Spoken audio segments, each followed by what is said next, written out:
जा रहा है। देख सकते हो कैसे जेसीबी मंदिर के सामने खड़ी है उसको तोड़ने के लिए। देख सकते हो भाई लोग कैसे गरीबों को घर उजाड़ने के बाद अब मंदिरों को भी नहीं छोड़ा जा रहा है, मंदिरों को भी आज तोड़ दिया जा रहा है। देख सकते हो कैसे लोग रो रो कर इसका विरोध कर रहे हैं। आरएसएस वालों का काम है जो साले अपने आरएसएस के ऑफिस में तिरंगा झंडा नहीं फहरा सकते, भगवा रंग फैलाते हैं, उसके बाद ही मंदिर तोड़ा जा रहा है। ठीक है, हनुमान जी का मंदिर लानत होनी चाहिए कि ये हिंदू है। ये देखो मंदिर को ऐसे तोड़ा जा रहा है। ये हनुमान मंदिर है, कम से कम 60-70 साल पुराना मंदिर है। हिंदू की सरकार तब ऐसा हो रहा है। ये हिंदू मुस्लिम कुछ नहीं देख रहे हैं इस टाइम पे। क्या हो रहा है, चुनाव आने वाला है, किसी को नहीं देख रहा भैया। आज हालात हम लोग को देखो, पागल हो गया हूँ मैं। नाश हो जाए टेबुल वाले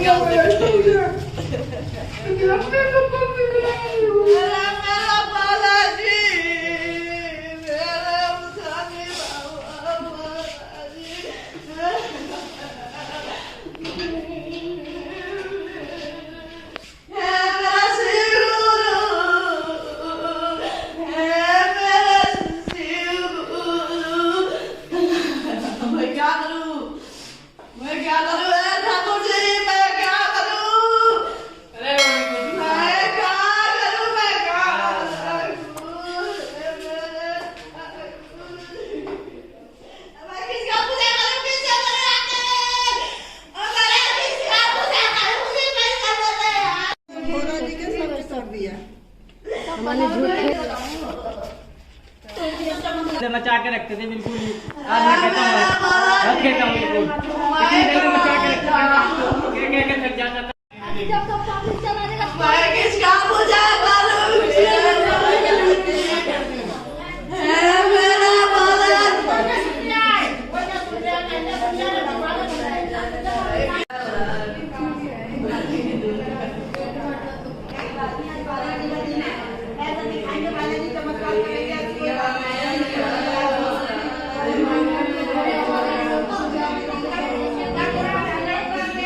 बालाजी, मेरा बालाजी,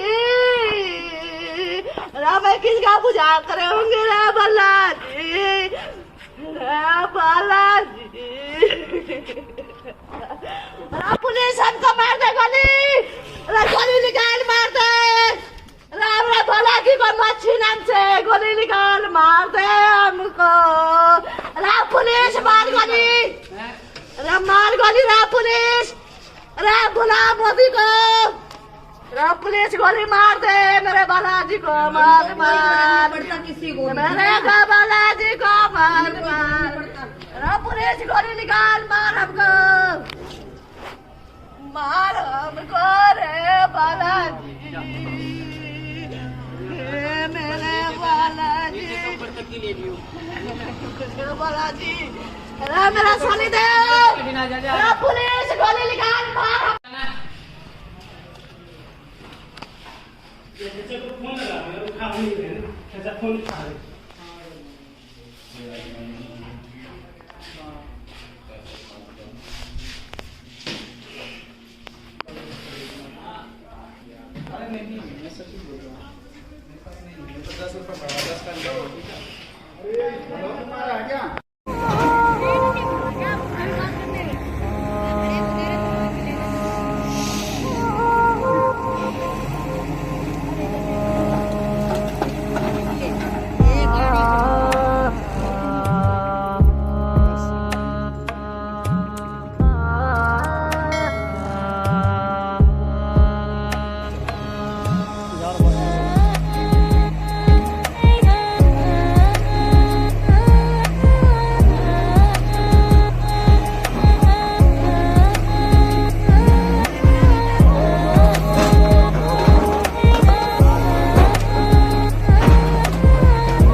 जैसा कि आपने सुना आकाश भाई ने क्या कहा, कृपया इस बात पर गौर डालें और इसको ध्यानपूर्वक अच्छे से सुने और अपनी जगह को छोड़ के कहीं ना जाएं। मानते हैं हमारा घर टूट गया, हमारा आशियाना टूट गया, पर हमें अपनी जमीन छोड़कर कहीं नहीं जाना है, हमें यहीं रहना है।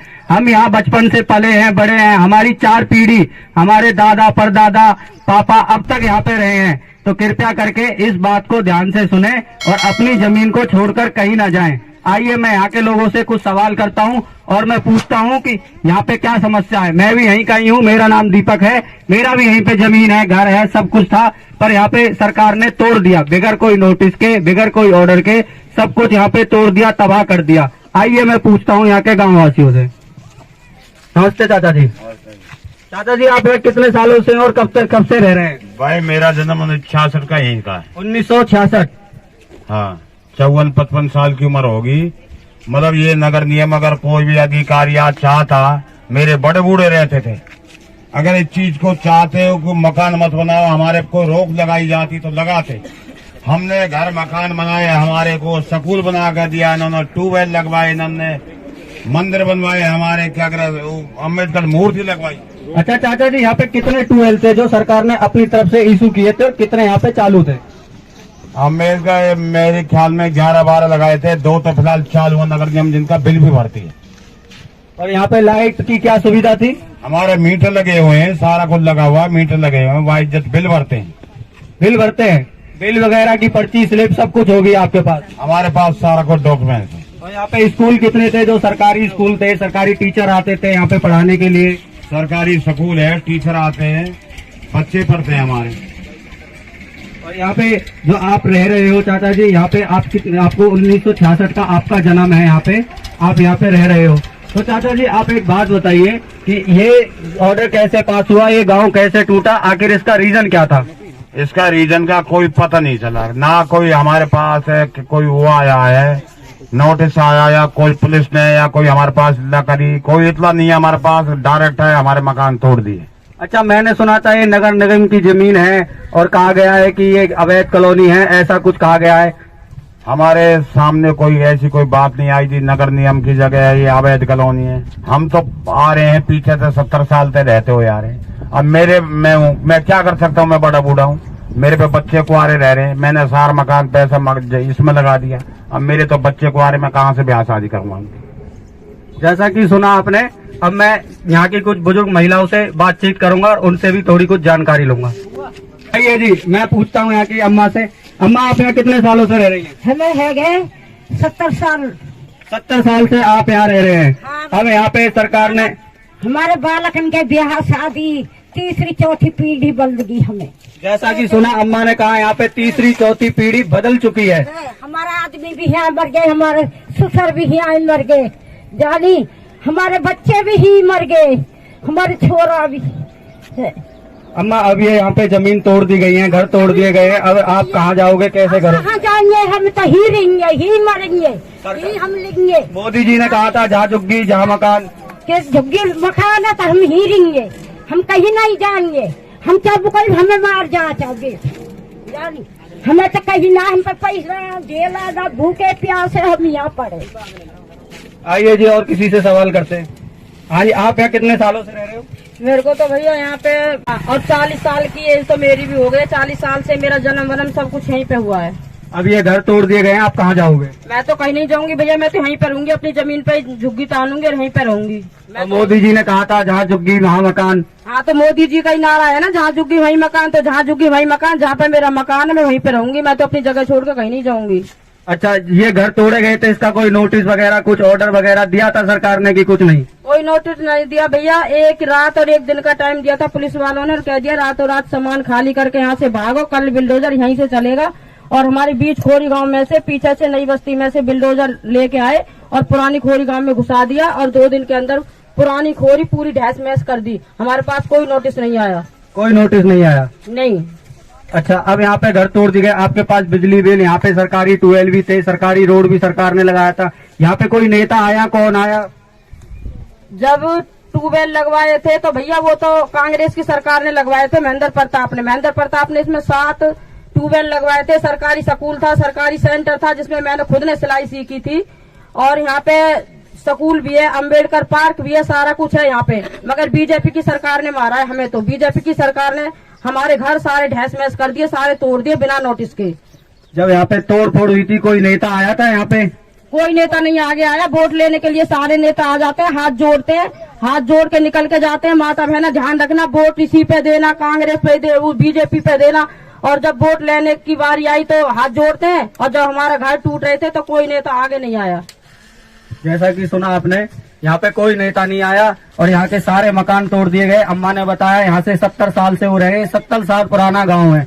जैसा कि आप देख सकते हैं, इधर कैमरा घुमाइए, देख सकते हैं पूरा गांव ये तोड़ दिया गया है, पूरा गांव तोड़ दिया गया है, पूरा गांव। यहाँ पे बस ये होटल पिनाकल टावर और ये विवांताबाई ताज बसा हुआ है, बस ये इसको मुश्किल से मुश्किल 12 साल हुए होंगे। यहाँ पे हमारा शमशान घाट हुआ करता था, यहाँ पे हमारे बड़े बूढ़े फूके जाते थे, यहाँ पे शमशान घाट हुआ करता था, और ये पूरा गांव तोड़ दिया गया। एक बार कैमरामैन सारे पूरे गांव को एक बार दिखा दे अच्छे से कि कितना बड़ा गांव था, पूरे गांव को तहस नहस कर दिया गया है।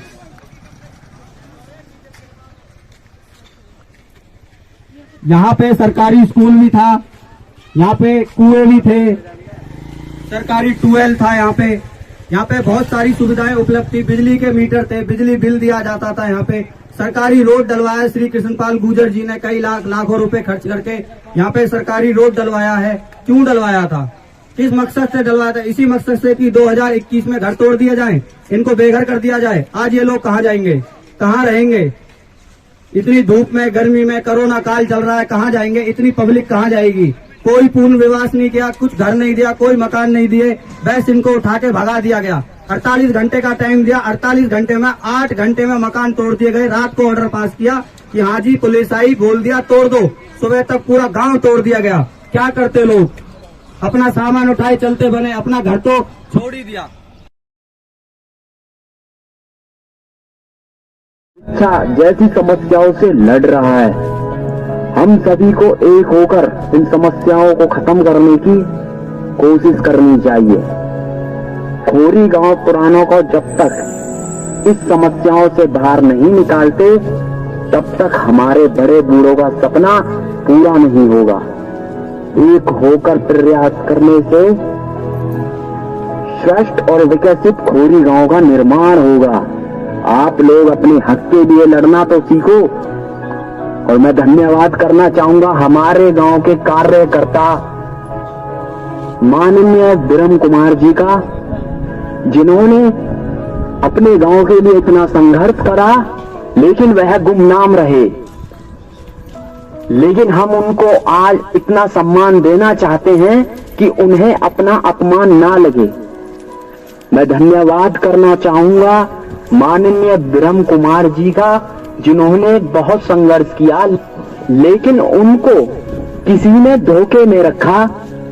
लेकिन हम इस बात से बिल्कुल और कतई नाराज नहीं हैं।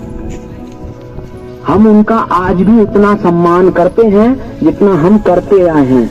अगर खोरी गांव में यह तोड़फोड़ हुई है, इसका जिम्मेदार हम सारे लोग हैं, सिर्फ एक आदमी नहीं है। हमारे पुराना खोरी गांव के लोगों में एकता नहीं थी।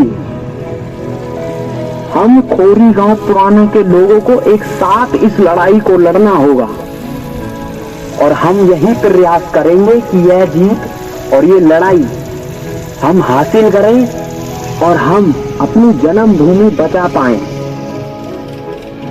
धन्यवाद। इसी के साथ मैं अपना भाषण समापन करना चाहूंगा। जय हिंद, जय भारत, वंदे मातरम।